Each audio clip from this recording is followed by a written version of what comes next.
Muito bom dia, meus irmãos e irmãs, a graça e a paz do Senhor Jesus. É sempre um prazer, uma alegria voltar a essa igreja, né? O Sérgio só esqueceu de falar que depois ele foi o pastor titular e eu fui auxiliar dele também. Nós invertemos os postos, mas assim trabalhamos juntos sim por bastante tempo. Bom, vamos abrir a palavra do Senhor em Isaías 41, versículos 1 a 20. Isaías 41, versos 1 a 20. A palavra de Deus diz assim: Calai-vos perante mim, ó ilhas, e os povos renovem as suas forças. Cheguem-se e então falem, cheguemo-nos e pleiteemos juntos. Quem suscitou do Oriente aquele a cujos passos segue a vitória? Quem faz que as nações se lhe submetam e que ele calque aos pés os reis, e com a sua espada os transforme em pó, e com o seu arco em palha que o vento arrebata? Persegue-os e passa adiante em segurança, por uma vereda que seus pés jamais trilharam. Quem fez e executou tudo isso? Aquele que desde o princípio tem chamado as gerações à existência, eu, o Senhor, o primeiro, e com os últimos, eu mesmo. Os países do mar viram isto e temeram, os fins da terra tremeram, aproximaram-se e vieram, um ao outro ajudou, e ao seu próximo disse, sê forte. Assim o artífice anima ao ourives, e o que alisa o martelo ao que bate na bigorna, dizendo da soldadura, está bem feita. Então com pregos fixa o ídolo, para que não oscile.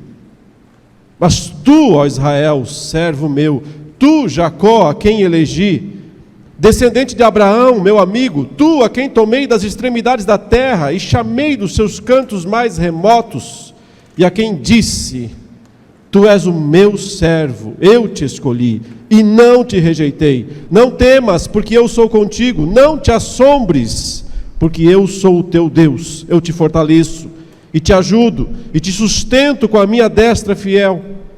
Eis que envergonhados e confundidos serão todos os que estão indignados contra ti, serão reduzidos a nada, e os que contendem contigo perecerão. Aos que pelejam contra ti, buscá-lo-ás, porém não os acharás. Serão reduzidos a nada e a coisa de nenhum valor os que fazem guerra contra ti, porque eu, o Senhor teu Deus, te tomo pela tua mão direita e te digo, não temas, que eu te ajudo. Não temas, ó vermezinha de Jacó, povozinho de Israel, eu te ajudo, diz o Senhor, e o teu Redentor é o Santo de Israel. Eis que farei de ti um trilho cortante novo, armado de lâminas duplas, os montes trilharás e moerás, e os outeiros reduzirás a palha. Tu os padejarás, e o vento os levará, e redemoinho os espalhará. Tu te alegrarás no Senhor e te gloriarás no Santo de Israel. Os aflitos e necessitados buscam águas e não as há, e a sua língua se seca de sede, mas eu, o Senhor, os ouvirei. Eu, o Deus de Israel, não os desampararei. Abrirei rios nos altos desnudos e fontes no meio dos vales.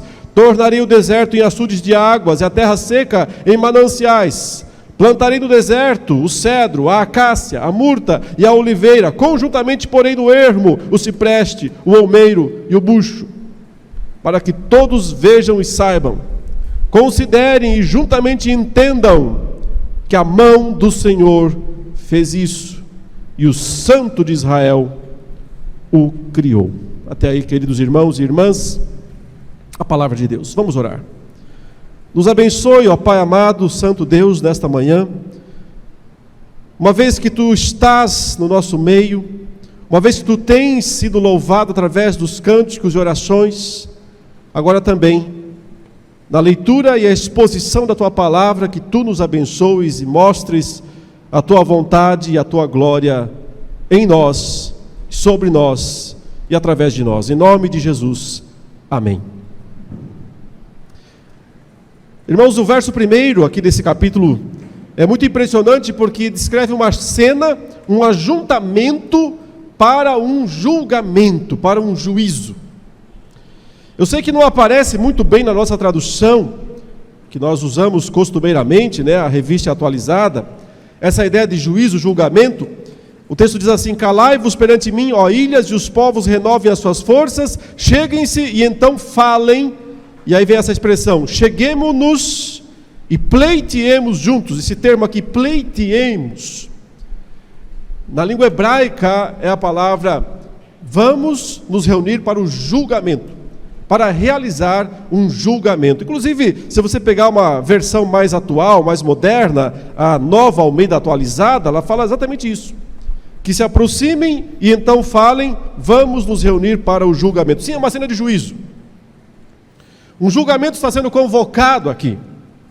E a gente percebe que ele se estende aí, não só pelo capítulo 41, mas também pelo 42, 43. Mas quem é o réu? Quem está sendo julgado aqui pelas nações, pelos povos, pelas ilhas? Essa expressão aqui, ó ilhas, do verso 41, do capítulo 41, verso 1, é uma expressão que no livro do profeta Isaías denota aquelas terras longínquas, distantes do além-mar, povos desconhecidos, estranhos, mas aqui todos estão sendo chamados para comparecerem perante um tribunal, para que se estabeleça um tribunal. Mas quem vai ser julgado? Essa é a pergunta. E a resposta mais impressionante que nós podemos dar, e até assustadora, é Deus. É Deus quem está aqui sendo julgado pelos ímpios, pelas nações rebeldes. Deus no banco dos réus. Aliás, as pessoas sempre tentam colocar Deus no banco dos réus. Os incrédulos, para não precisarem crer em Deus, eles lançam acusações contra Deus o tempo todo. Mas Deus, se esse Deus existe, por que permite tantas tragédias? Por que permite tanto mal, tanto sofrimento? Por que criancinhas morrem? Por que a violência e injustiças sem fim nesse mundo? Se Deus existe, se Deus existe, não poderia ser assim. Deus sendo julgado pelas pessoas. Aquele velho dilema filosófico sobre se o mal existe, então Deus não pode existir, porque ou ele não é bom, ou não é todo-poderoso, nada mais é do que uma maneira de colocar Deus no banco dos réus e tentar julgar a Deus. É comum os ímpios fazerem isso, e eles o fazem para terem uma arma contra Deus, para não precisarem crer nele. Mas não são apenas os ímpios que julgam a Deus, não, meus irmãos. O seu povo também frequentemente costuma julgá-lo. Sim, e vez ou outra, nós também gostaríamos que Deus se assentasse lá no banco dos réus, para nós podermos acusá-lo de algumas coisas. Como, por exemplo, por que permite tantas coisas ruins acontecerem com o seu próprio povo? Mas há também acusações bem mais teológicas contra Deus. Muitas pessoas, já que estamos aqui hoje comemorando o dia da Reforma, muitos crentes, muitos cristãos não conseguem aceitar a ideia da soberania de Deus. Não conseguem aceitar certas doutrinas claramente ensinadas na Escritura, como, por exemplo, a doutrina da eleição, da predestinação. A maioria dos crentes não aceita isso e diz: não é possível, não é justo. Como é que Deus pode escolher uns e não escolher outros? Isso não é justo. Essa declaração nada mais é do que uma tentativa de julgar a Deus. Mas o que essas pessoas aqui da passagem, do texto, estão querendo fazer, o que estão dizendo a respeito de Deus? Por que é que estão tentando colocar Deus aqui no banco dos réus? A razão, meus irmãos e irmãs, é o exílio babilônico, lembram-se? Aquela terrível tragédia que sobreveio ao povo de Judá e Jerusalém por instrumentalidade de Babilônia e seu imperador, o grande rei Nabucodonosor.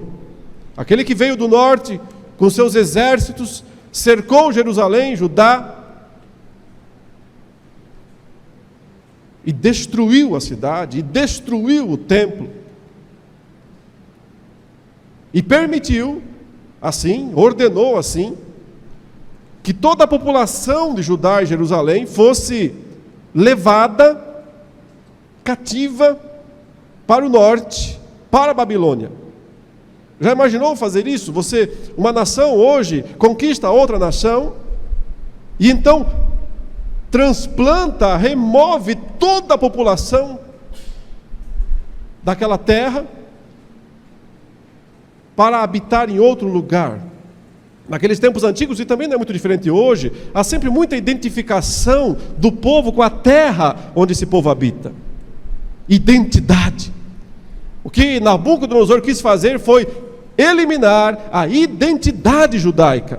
Tirando a terra, levando o povo embora, ele pensava dessa maneira, conseguiria diminuir aquele fanatismo étnico que Nabucodonosor imaginava ser um empecilho para ele conseguir conquistar povos e nações. Não fez isso só com Judá e Jerusalém, ele fez isso também com outras nações, é verdade. Mas então o grande argumento, a grande acusação contra Deus naqueles dias era: esse Deus não cuida nem do seu próprio povo. Esse Deus não é capaz de proteger, defender nem o seu próprio povo. As nações são mais poderosas do que ele. Babilônia é mais poderosa do que ele, porque ele não pôde evitar. Lembram quando você lê o capítulo 10 de Isaías, naquele estágio anterior ainda não é Babilônia, ainda é a Assíria. E lembre, Isaías como um todo é uma profecia, escrito pelo menos 200 e poucos anos antes dos fatos acontecerem. Então Isaías está vendo não apenas o exílio, a ida para o exílio, mas também os desdobramentos e até o retorno. Por isso que é um livro, sem dúvida nenhuma, espetacular, não é? Uma profecia que descreve a ida e a volta do exílio babilônico. E antes mesmo disso, quando ainda era a Assíria o império mundial, o rei da Assíria disse o seguinte: é o meu braço, não tem Deus nenhum não, é o meu braço que esmaga as nações, é a minha vontade, é o poder da minha vontade, sou eu quem faço e aconteço. Que história é essa de Deus? Deus coisa nenhuma, disse o rei da Síria. Naquela hora, está lá no capítulo 10 de Isaías, Deus disse para ele: e o machado pode brigar com quem o maneja? A foice pode discutir com o roçador? Mas os homens não veem dessa maneira. Não conseguem ver quem está por trás dos eventos, dos acontecimentos, e leem tudo como se fosse apenas desdobramento de ações humanas. Então a acusação contra Deus é: esse Deus é mais fraco que as nações, e ele é mais fraco também que os deuses das outras nações. Afinal, não é isso? Se duas nações entram em guerra, cada uma tem o seu Deus, o que vence, então fica provado que o Deus daquela nação era mais forte. Então Marduk, Deus de Babilônia, é mais forte que Yahvé, Deus de Israel. Afinal, quem ganhou a guerra, e sem nenhum esforço, porque Nabucodonosor ganhou fácil a batalha contra Judá e Jerusalém.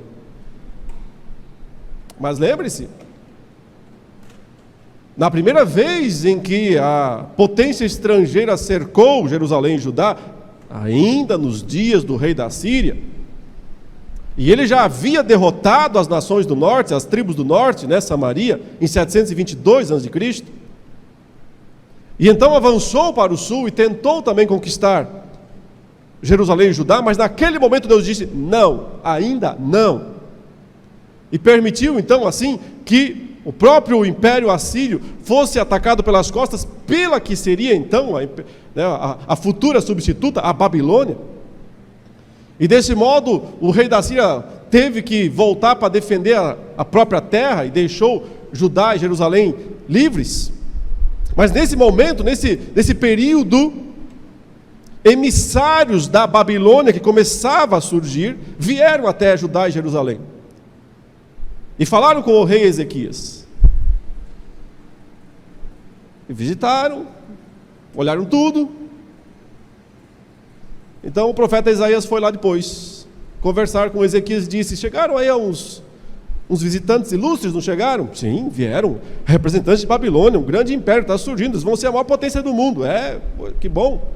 E me diz uma coisa, o rei, o que você mostrou para eles aí? Mostrei tudo, claro, né? Mostrei a nossa riqueza, mostrei o templo, mostrei os utensílios, tudo que nós temos.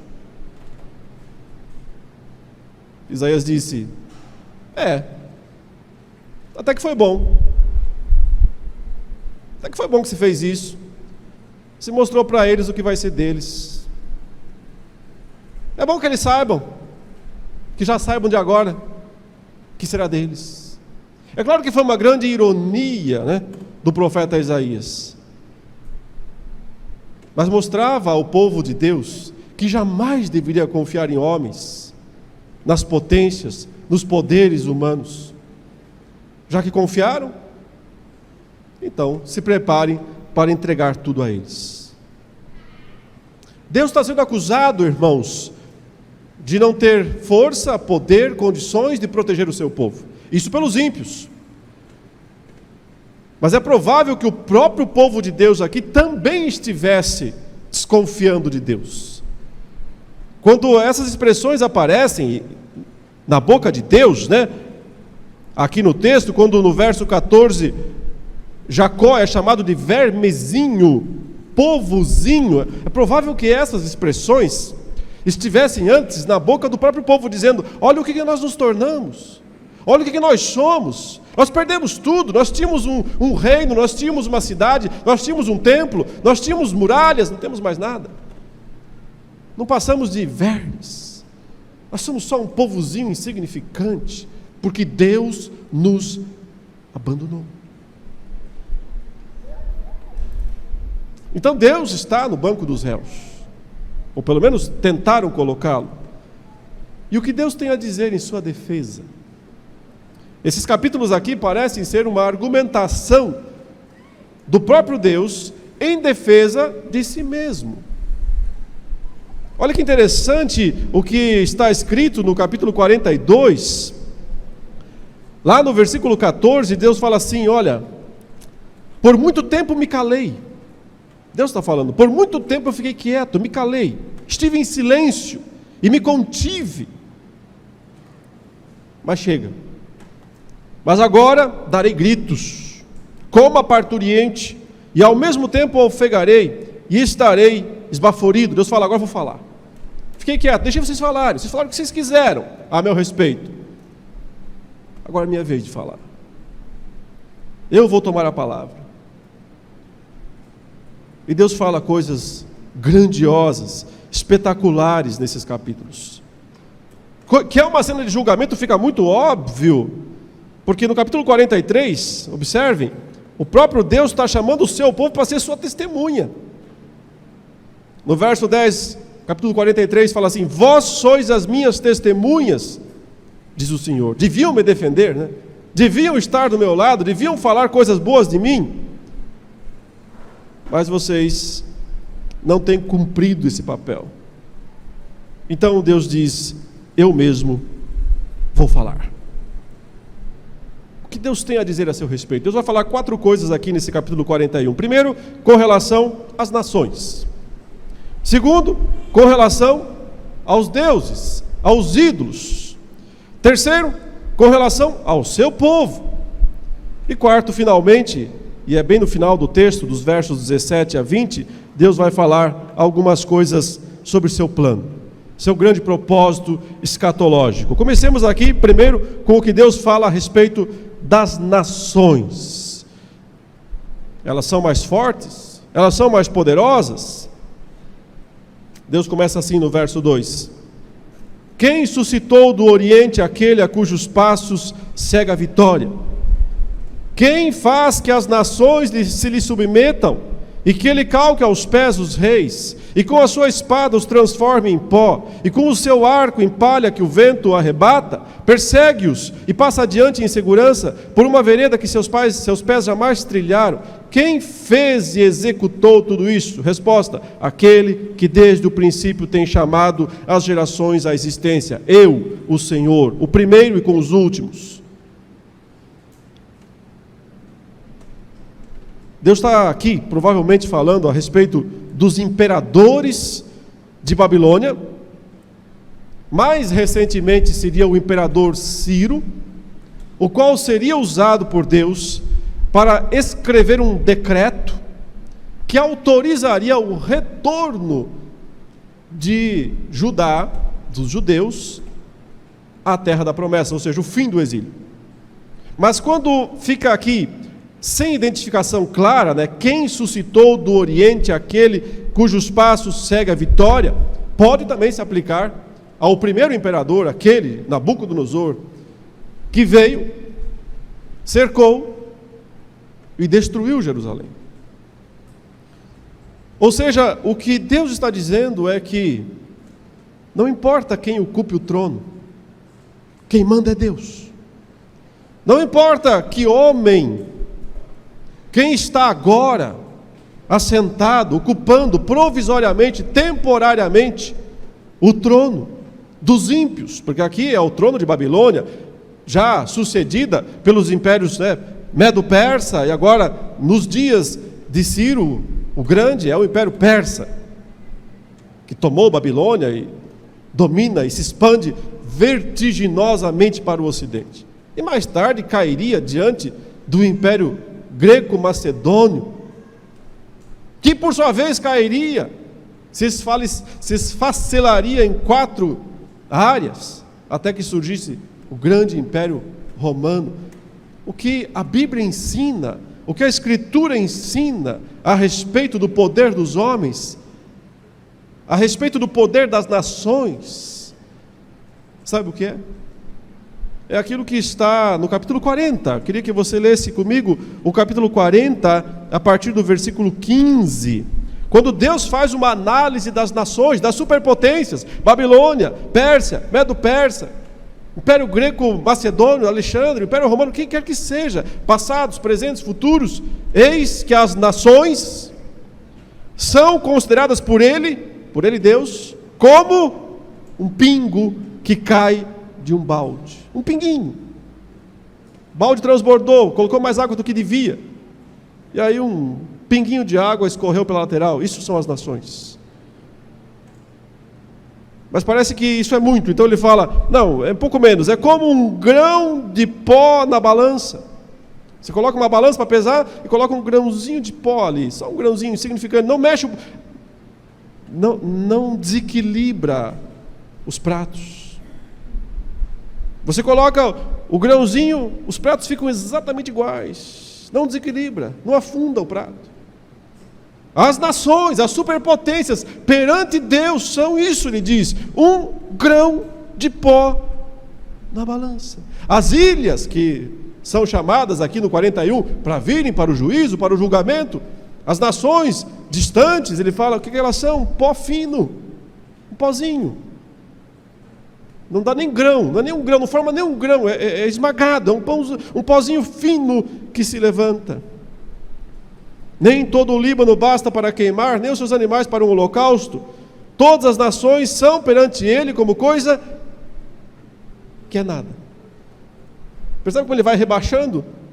Pingo, grão, pó, nada. E nada ainda é muito. Por isso ele diz, ele as considera menos do que nada. Como um vácuo. Menos do que nada. Pingo, grão, pó, nada, vácuo. Perante Deus, isso são as nações. O que Deus está dizendo aqui é que é Ele quem governa céus e terra. Ele levantou Nabucodonosor, ele derrubou Nabucodonosor. Ele levantou Ciro, ele derruba Ciro. Portanto, não podemos comparar Deus com as nações, porque Ele é incomparável. Mas e o que dizer dos deuses das nações? Estavam também acusando isso, dizendo, espera aí, os deuses são mais poderosos, os ídolos são mais poderosos, afinal, as nações venceram. Veja aí, o versículo 5 começa a falar o seguinte: os países do mar viram isto e temeram. Os fins da terra tremeram, aproximaram-se e vieram. Um ao outro ajudou e ao seu próximo disse, ser forte. Uma narrativa muito irônica, carregada de ironia profunda. Ou seja, diante daquilo que Deus disse, Deus fez uma declaração, eu sou Deus, as nações são nada perante mim. Eu uso o imperador, derrubo o imperador, coloco o imperador, sou eu quem mando. Para o bem ou para o mal? Para juízo ou para salvação? Nabucodonosor foi para juízo, Ciro para salvação. Aí o texto diz, as nações ouviram isso, os países do mar ouviram isso e vieram. Todo mundo veio. Para quê? Para reconhecer a grandeza de Deus, para reconhecer... Não. O texto diz que eles vêm para reforçar a sua própria incredulidade. E aqui é uma pregação às avessas, não é? Porque em geral a pregação é, seja forte, confie em Deus, fique firme. Aqui a ideia é, seja forte, não confie em Deus. Seja forte, não acredite no que Ele está falando. E vamos continuar fazendo o que sempre fizemos. Verso 7. Assim o artífice anima ao ourives. O artífice é aquele que mexe mais com o barro, né? Mexe mais com o gesso, com a estátua. O ourives é o que enfeita ela direitinho com ouro. E um fala para o outro, vamos gente, vamos se ajudar aqui. Aqui é um projeto comunitário de idolatria. E o que aliso com o martelo também fala ao que bate na bigorna, dizendo da soldadura, olha, acho que ficou boa, né? Está bem feita, está firme. Então, com pregos, fixa o ídolo para que não oscile. A ideia é, soldador, você soldou direitinho esse negócio aí, porque senão vai cair. Esses pregos estão bem fincados aí, porque se bater um vento, o nosso Deus cai. Por que essa narrativa tão irônica aqui? E mais, o que Deus tem a dizer a respeito disso? Veja, o que Ele já disse a respeito das nações, ou do que elas disseram. Vocês são nada, foi isso que Deus disse. Menos do que nada. Eu que mando, eu que levanto, eu que derrubo, eu que faço essas coisas, eu, o primeiro e o último. Ponto final. E quanto aos ídolos, o que Deus tem a dizer? Curiosamente aqui Deus não fala nada. E por que não fala nada? Porque a simples descrição da idolatria já é auto-evidente. Ou deveria ser, né? Auto-evidente. Sabe quando você se depara com uma situação tão absurda, mas tão absurda, que você fala assim, não vou nem falar nada. Você engatilha uma expressão para falar e você diz, não vale a pena. Tipo, sem comentários. Então é isso que Deus está dizendo. Diante dessa cena em que os homens estão ali, um tentando ajudar o outro, fortalecer o outro, seja forte. Olha, não crê em Deus não, tá? Vamos lá fazer o nosso próprio ídolo, vamos lá construir a nossa própria estátua, vamos lá adorar o nosso próprio Deus. Mas faz bem feito, prega ele direito, senão ele cai. A própria pessoa percebe a loucura da idolatria. Mas idolatria cega. Idolatria ensurdece. Idolatria petrifica. Então as pessoas continuam fazendo isso. Um pouco mais para frente Deus vai falar assim, aqui não, aqui ele só descreveu. Um pouco mais para frente, ele fala o seguinte dos ídolos, né? Já que é um juízo, já que é um julgamento. Verso 21, ele fala assim: venham, apresentai a vossa demanda, diz o Senhor. Alegai as vossas razões, diz o rei de Jacó. Trazei e anunciai-nos as coisas que hão de acontecer. Vocês não são deuses? Então falem. Relatai-nos as profecias anteriores, o que vocês já falaram já se cumpriu, cadê? Para que atentemos para elas e saibamos que se cumpriram, ou fazei-nos ouvir as coisas futuras. Deus está... Falem, vocês não são deuses. Anunciai-nos as coisas que ainda hão de vir, para que saibamos que sois deuses. Façam qualquer coisa então, fazei o bem ou fazei o mal, mas façam alguma coisa, para que nos assombremos e juntamente os veremos. Vocês não fazem nada, né? Vocês não falam. Eis que sois menos do que nada, e menos do que nada é o que fazeis. Abominação é quem vos escolhe. Diante dos ídolos mudos, Deus diz apenas isso: vocês são mudos. Mas o que Deus tem a dizer sobre seu povo? Verso 8: mas tu, ó Israel, servo meu, tu, Jacó, a quem elegi, descendente de Abraão, meu amigo, tu a quem tomei das extremidades da terra, e chamei dos seus cantos mais remotos, e a quem disse: tu és o meu servo, eu te escolhi e não te rejeitei. 5 vezes aqui Deus fala: tu, tu, tu. Tu, Israel, servo. Tu, Jacó, eleito. Descendente de Abraão, amigo. Servo, eleito, amigo. Tu a quem chamei, eu tomei, né, das extremidades, eu fui lá, te peguei pela mão, te tirei. E eu te disse: eu não vou te rejeitar. Essas expressões todas aqui descrevem a opinião de Deus sobre o seu povo. Ele chama o seu povo de servo, chama o seu povo de escolhido, chama o seu povo de amigo, chama o seu povo de resgatado e de não rejeitado.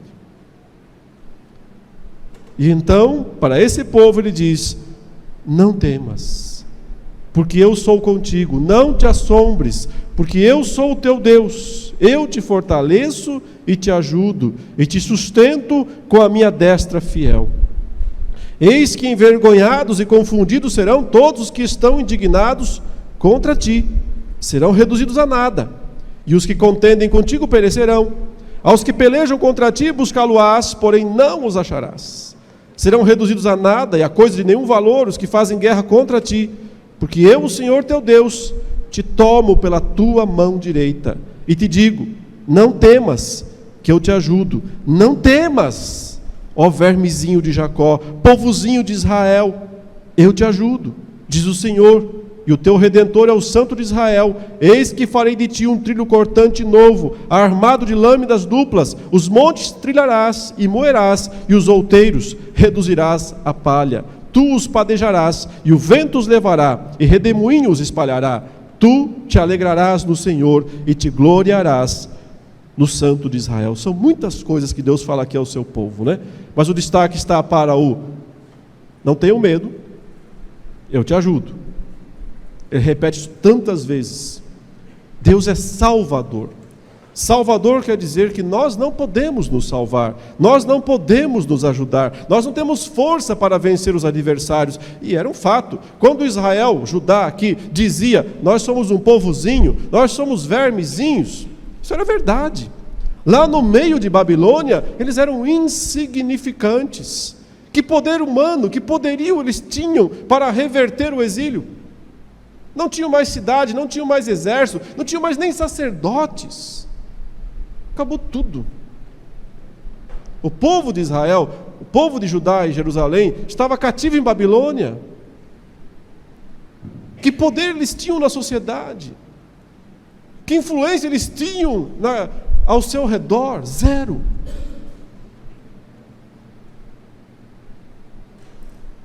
Mas sabem, irmãos e irmãs, muitas vezes, o caminho para que nos tornemos, de fato, instrumentos na mão de Deus, é reconhecer o nada que somos.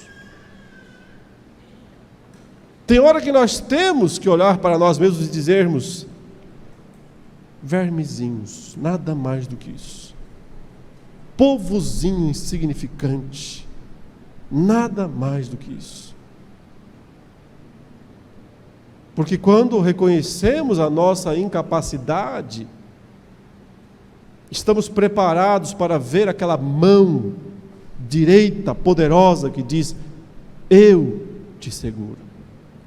Não é você que segura a minha mão. Eu te seguro. Por quê? Porque você é o meu servo.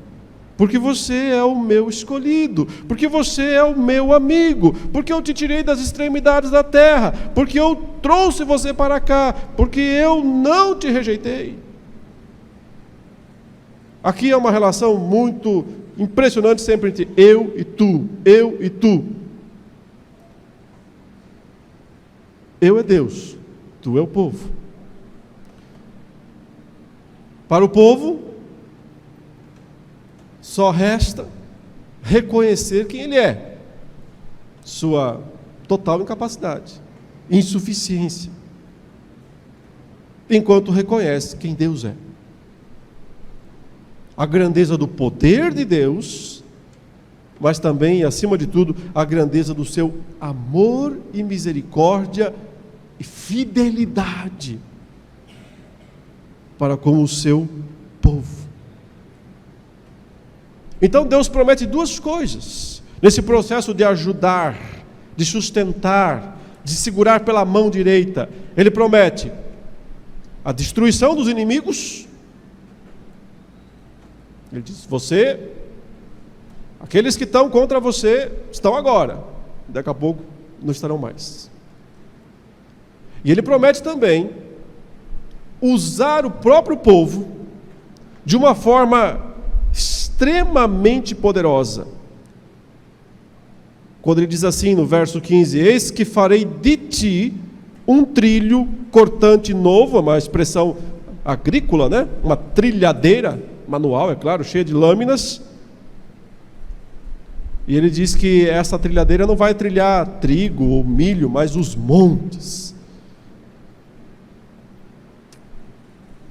O que nós aprendemos aqui é que quando o povo de Deus entende a sua insignificância, mas confia na destra poderosa e fiel de Deus, Deus sim pode e faz grandes coisas através do seu povo. Irmãos, transfira isso diretamente para o Novo Testamento e fica ainda mais evidente. Quando o Senhor Jesus escolheu os seus apóstolos, Ele escolheu a gente mais simples e insignificante que tinha.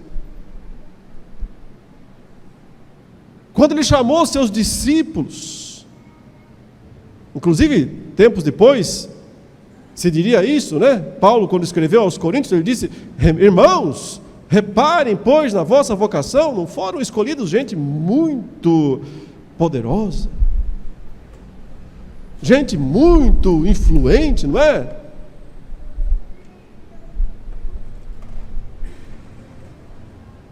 Porque a partir da obra do Redentor Jesus Cristo e da capacitação do Espírito de Deus, Deus fez coisas grandiosas com o seu povo. Então, o povo tem que parar de querer julgar a Deus. Só que veja como Deus aqui, com o seu povo, está sendo carinhoso. Com relação às nações que o julgaram, ele disse: vocês são nada, menos do que nada. Com relação aos ídolos, ele disse: vocês nem falam, vocês nem se mexem, vocês não fazem nada. Mas o seu povo também o está julgando, dizendo: ah, Deus nos abandonou, Deus se esqueceu de nós. Para esse povo, Deus reafirma o seu caráter, reafirma os seus valores, reafirma os seus propósitos, reafirma a sua história. Porque Deus conta a história de novo. Quem vocês são? Se esqueceram? Vocês são Israel, servo meu. Vocês são Jacó. Tinha o Esaú também, lembra? Mas vocês são o Jacó, eu escolhi vocês. São descendentes de Abraão. Chamei Abraão do quê? Meu amigo. Deus reconta a história para o seu povo, para que o seu povo entenda a sua fidelidade. Que Deus é fiel. Fiel aos seus planos, fiel aos seus propósitos, fiel ao seu amor soberano e incompreensível.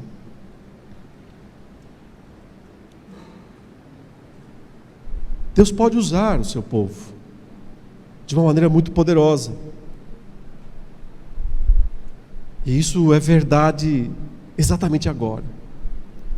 Se o povo de Deus reconhece a sua insignificância e confia na destra poderosa, Deus pode usar. Deus começou a reforma protestante com um insignificante monge chamado Martinho Lutero. E o próprio João Calvino não era nada extraordinário nos seus primórdios.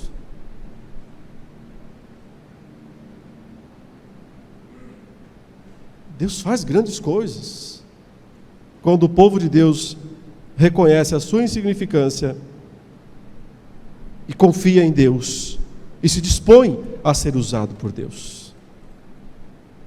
E, em último lugar, Deus quer dar um vislumbre ao povo da grandeza dos seus propósitos. Então ele fala assim no verso 17: os aflitos e necessitados buscam águas, e não as há. E a sua língua se seca de sede, mas eu, o Senhor, os ouvirei. Eu, o Deus de Israel, não os desampararei. Abrirei rios nos altos desnudos e fontes no meio dos vales. Tornarei o deserto em açudes de águas e a terra seca em mananciais. Plantarei no deserto o cedro, a acácia, a murta e a oliveira. Conjuntamente porei no ermo o cipreste, o almeiro e o bucho, para que todos vejam e saibam, considerem juntamente e entendam que a mão do Senhor fez isso e o Santo de Israel o criou. Há um tipo de um reflorestamento aqui, né, que Deus está querendo, prometendo. Mas isso nos aponta para a recriação do Éden. Deus quer fazer outro jardim. O mundo virou um deserto. Era muito significativa a posição de Judá, saindo da terra da promessa e indo para a Babilônia cativa. Ela passou pelo deserto. O capítulo 40 começa dizendo assim: voz do que clama no deserto, preparai o caminho do Senhor. Deus mostrando que Ele pode sim transformar o deserto em jardim. Que Ele pode, como fez naqueles dias, restaurar o povo. O que parecia impossível aconteceu. Retornar para Jerusalém da situação de cativeiro em Babilônia era impossível, humanamente falando. Sem exército, sem soldados, diante da maior superpotência que existia. Como? Impossível. E por isso, inclusive, boa parte dos judeus, já no final do período do exílio, eles nem pensavam em voltar e nem queriam mais voltar. Muitos deles já tinham se estabelecido em Babilônia, construído casas, feito negócios, e tentaram viver como podiam lá em Babilônia. Quando falavam, os profetas diziam, Daniel, por exemplo, que estava lá, antes mesmo, e dizia: vamos voltar. O que é isso? Voltar para lá não tem nada. Nossa vida é aqui, é em Babilônia. A partir disso surgiu aquele outro grande slogan bíblico do Antigo Testamento, que também repercute no Novo: sai dela, povo meu. Abandone Babilônia e volte para o seu lugar. Aqui não é sua terra, aqui não é seu lugar. Mas isso parecia impossível. Então Deus levanta Ciro, que é descrito aqui como aquele a cujos passos segue a vitória, né? Verso 2. Aquele a cujos passos segue a vitória. Essa palavra vitória no hebraico é justiça. Porque é uma vitória justa. Porque a ideia é que o que Ciro estava fazendo era cumprir justiça. Mas o que Nabucodonosor fez não era outra coisa também. Foi Deus quem executou justiça sobre o seu povo, fez cair sobre o seu povo a maldição da aliança, através de Nabucodonosor, rei de Babilônia. E depois, levantou outro rei, que até é chamado, por exemplo, no capítulo 45, de Messias. Ciro recebe o título de Messias, como se fosse Cristo. Bonzinho Ciro, de certo? Não se engane. Gente boa, Ciro? Não é bem assim. Ciro era um interesseiro, inteligente. Percebeu que a tática de Nabucodonosor não funcionou. E só trouxe prejuízos para a própria Babilônia. Imagine, você tem um país lá, produtivo, tal, você vai lá, tira toda a população e leva para outro país. E deixa toda aquela terra lá abandonada, jogada aos monturos. O que acontece? Prejuízo. Aí você tem que cuidar desse povo todo dentro da sua cidade. Tem rebelião, tem revolta. É um povo que não abre mão do seu Deus. Não adiantou separar o povo da terra. O que Ciro pensa? Eu não vou deixar esse povo aqui me dando trabalho. E faz um decreto e diz: podem voltar. Voltem, vão para a sua terra. Reconstruam sua nação. Reconstruam Jerusalém. Até o templo podem reconstruir. Precisa de dinheiro? Quanto vocês querem? Pega. Precisa de madeira? Pega lá na floresta. Muito bonzinho, Ciro. Mas é o seguinte: plantem, colham e paguem impostos. Muitos impostos. Para encher os cofres de Babilônia. Sim. Não era muito nobre, não, a intenção de Ciro. Mesmo assim, foi boa. E mesmo assim, é uma ação de Deus. Porque Deus é aquele que age através dos atos maus dos homens maus. E dos homens bons também, se for o caso. Então Deus usa esse imperador para reconstruir todas as coisas. Por quê? Por causa de algo que Deus diz lá no final do capítulo 43, né? Vamos encerrar lendo isso. Quando Deus chama o seu povo para testemunhar no julgamento. No verso 10, Deus diz o seguinte: vós sois as minhas testemunhas, diz o Senhor, o meu servo a quem escolhi, para que o saibais, e me creiais, e entendais que sou eu mesmo, e que antes de mim, Deus nenhum se formou, e depois de mim, nenhum haverá. Eu sou o Senhor, e fora de mim, não há Salvador. Eu anunciei salvação, realizei-a e a fiz ouvir. Deus estranho não houve entre vós, pois vós sois as minhas testemunhas. Diz o Senhor: eu sou Deus. Ainda antes que houvesse dia, eu era, e nenhum há que possa livrar alguém das minhas mãos. Agindo eu, quem o impedirá? Vamos orar? Nós te louvamos, Senhor Deus Todo-Poderoso, pela grandeza dos teus planos e propósitos, pela fidelidade dos teus atos, pela justiça nas tuas mãos. Acima de tudo, nós te louvamos pela tua graça e misericórdia para conosco, porque tu nos tratas como servos, escolhidos, amigos, resgatados e não rejeitados. E como é bom saber